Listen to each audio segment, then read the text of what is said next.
Hello and welcome to our Bible study on the books of Samuel, Kings, and Chronicles. I am, of course, Edwin Weber. I'm one of the pastors at St. Mark's, and I am so glad that you are here. When we left the story last time, Samuel was telling Saul that as a consequence for his repeated disobedience, God has taken away the kingdom from him, like ripping a fabric in two. Now, we read that Samuel grieved over Saul, and I understand that, of course. He was the first king of Israel. He was the one that God had told Samuel to anoint, but God asks Samuel, how long will you grieve over Saul? And then he orders Samuel to do something really interesting. He orders Samuel to go to the town of Bethlehem and look for a man whose name is Jesse. Now, the last time we heard of Jesse, of course, Jesse is the son of Obed. He's the grandson of Ruth and Boaz, and he's the great-grandson of Naomi. Certainly an interesting pedigree, to say the least. Sure, his grandmother, Ruth, has a whole book of the Bible named after her, but Ruth is also a Gentile. Certainly something that may have raised a few eyebrows in those days. Now, God tells Samuel to go to Jesse, and claiming that he tells Samuel, tell Jesse you've come to make sacrifice, invite Jesse and his sons along. And then at the sacrifice, God is going to point out which one of Jesse's sons to anoint as the new king. So Samuel does all of this, and Jesse comes to the sacrifice. And at the sacrifice, Jesse has each of his 7 eldest sons pass before Samuel. And each time God says, nope, this isn't the one. God even goes so far enough as to say, do not look on his appearance or the height of his stature, when he was talking about Eliab, the eldest of Jesse's sons. At this point, Samuel turns to Jesse and asks, are these all of your sons? And of course, there is one missing, the youngest, David, who got left behind to tend the sheep. And Samuel insists that Jesse bring him, and David comes, and of course, this is the one who God orders Samuel to anoint. And it's done immediately, right there in the presence of his brothers. Now, from this point on, it is David, not Saul, who is the rightful king of Israel. That's going to take David some time to actually secure it, to actually get the kingdom. He is just a young boy after all. And something that's sort of interesting about Samuel, this book, is this theme of God calling young people. Of course, God called Samuel just as a boy, and now God is doing it again, calling David to be king and anointing David as king, even in his youth. Now we're told that David was handsome and ruddy, that he had beautiful eyes. That term ruddy in Hebrew means something literally like red-headed. So it could mean like ruddy in complexion, or it could literally mean that David had red hair. And sometimes you will see David depicted with red hair because of that. So David was handsome, he was ruddy, or he was red-headed, he had beautiful eyes. But aside from these physical descriptions of being handsome, David really isn't someone that maybe you would think of as being a king. He was the youngest of his brothers. He has a questionable lineage. He even worked as a shepherd, a position that was considered very, very low. And even so, it is this one that God chooses as God's anointed. Now, we are told that David played the lyre, which is, of course, a stringed musical instrument that's somewhat like the harp. Presumably, he sang well also. And This, of course, this is an important detail because this is how David comes into the service of the king Saul. We're told that the Lord's Spirit departed from Saul, and in its place, an evil spirit tormented him. This is actually the only place in the Old Testament where we see an example of what we might call demonic possession. There are a few different interpretations here. A more classical interpretation is, of course, that the departure of God's Spirit from Saul happens when God tears the kingdom away because of Saul's disobedience. And in that emptiness, and this evil, malevolent spirit fills Saul in almost a kind of like a polar opposite kind of way. A different way of looking at this, a more humanistic perspective, is that Saul seems to have just fallen into a depression following the loss of God's favor. And I can understand that, of course. And David's playing really seems to soothe the tormented king. And this is how David came into the service of Saul, playing for him. And it is such a quintessential image of David, who plays for the tormented king, even as it is he who is going to replace him. We often see David depicted with a harp or a lyre in many of the images we see of him. And of course, many of the Psalms are attributed to David. I really think that there is something so compassionate and humble about this vocation of David. Music really does soothe the soul, doesn't it? And in the midst of deep distress and emotional suffering, David has compassion on the man who he would replace, and he does this without any haughtiness or contempt. That humility that David shows is a key trait that comes into play with what is arguably the most famous story about David. The story, of course, where David faces off against the Philistine Goliath. Now, those Philistines, they've been around for a long time. I told you they're becoming the arch nemesis of Israel, and they really are. Every single time we've looked at Samuel at this point, the Philistines are always there. They're always making war against Israel.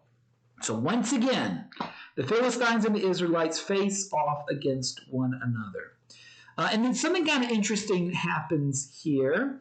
There's this interesting little dance that happened. Both the armies were camped close to each other near the battle lines, and then each day both armies would deploy for battle, but they did not actually fight each other every day. This is actually a common tactic that was used in ancient warfare. Commanders would deploy their forces for battle, but often refused to engage. What they were doing, they were looking for tiny little weaknesses in the line that they could exploit in the battle. So maybe they deploy every day and they look for, they don't see anything, so they don't go to battle. Maybe the next day they deploy and they notice, the left line, the left flank, it looks kind of weak. They didn't really get straight and organized. So now I am going to attack. So looking for those small weaknesses, they could deploy day after day and not enter into battle doing this little dance. Well, as part of all of this, every day the Philistines had their champion who would come forth and taunt the armies of Israel. We, of course, know his name is Goliath.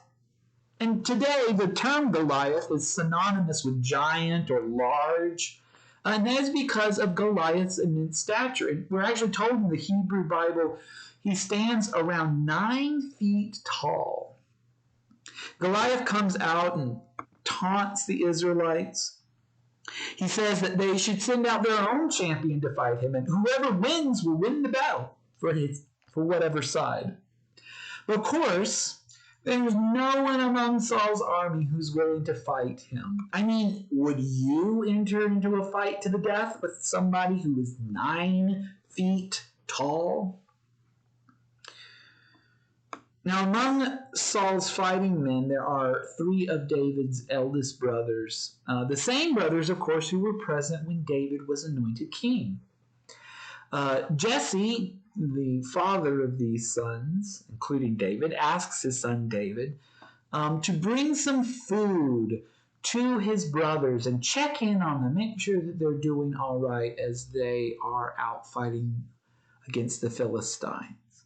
David agrees and arrives, and he does so right as the armies are deploying for battle. They're out there, and of course, Goliath is there, and Goliath makes his daily taunt.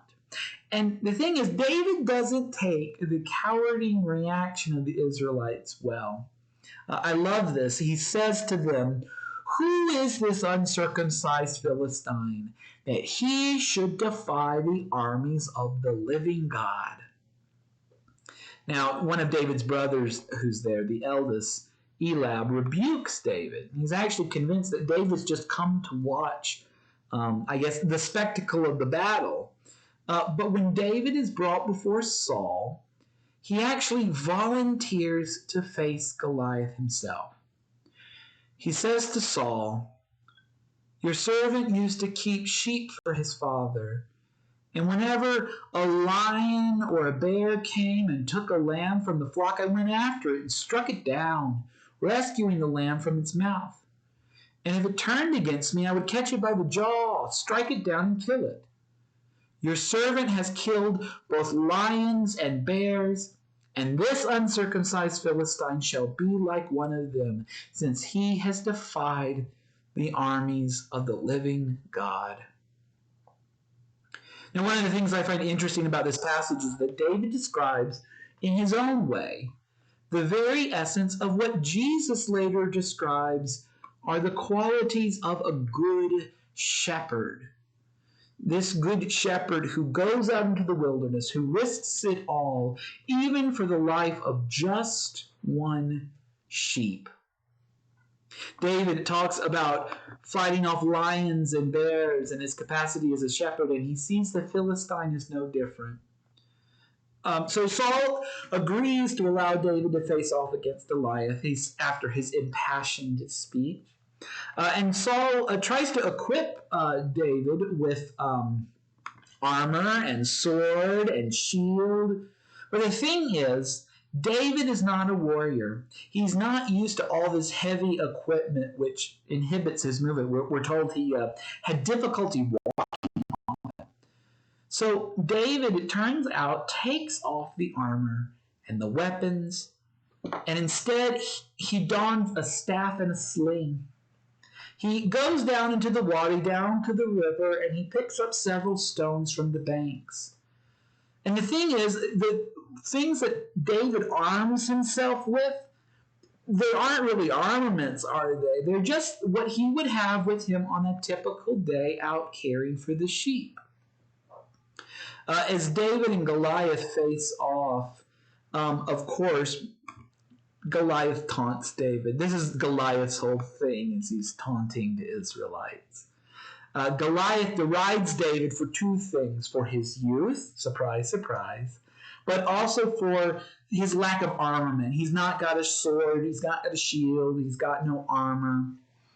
But David counters Goliath's taunts with his own words, saying, "You come with sword and spear and javelin, but I come to you in the name of the Lord." This is another real key part of the story here, which is, of course, David's profound faith and trust in God. It's not explicitly mentioned anywhere, and yet David's faith and trust is all over this story. David does not have the training of a warrior. He's not armed with weapons of a warrior. He's not even the proper age to be fighting this battle. But David has no concern for these things. He is certain that victory is possible in God. So the moment of truth is upon him.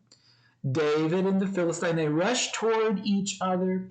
David uses a sling to fire a single stone at Goliath, which hits right in the middle of his forehead, bullseye, sinking straight into his skull. The giant falls, and David is victorious. He comes to Goliath and takes his sword from him and finally beheads the giant, ending the standoff between Israel and the Philistines. Naturally, there's great rejoicing among the army, among God's people. As David returns home, people come out and they greet him. They extol him and praise him for his victory. They do this with song and dancing. And the people chant. I love this. This is what they chant when they see David. They say, Saul has killed his thousands, and David his 10,000. Now, this is most definitely a hyperbole. It is, they're really exaggerating. David didn't kill 10,000. He only killed the champion. But of course, by killing the champion, facing off against Goliath when nobody else would, David did avoid a battle, and almost as if, and won the victory for God's people, almost as if he had killed 10,000. The message here from the people are very clear. David is being seen now as a better warrior than Saul. I wonder, how is Saul going to take that? For now, we're going to end here.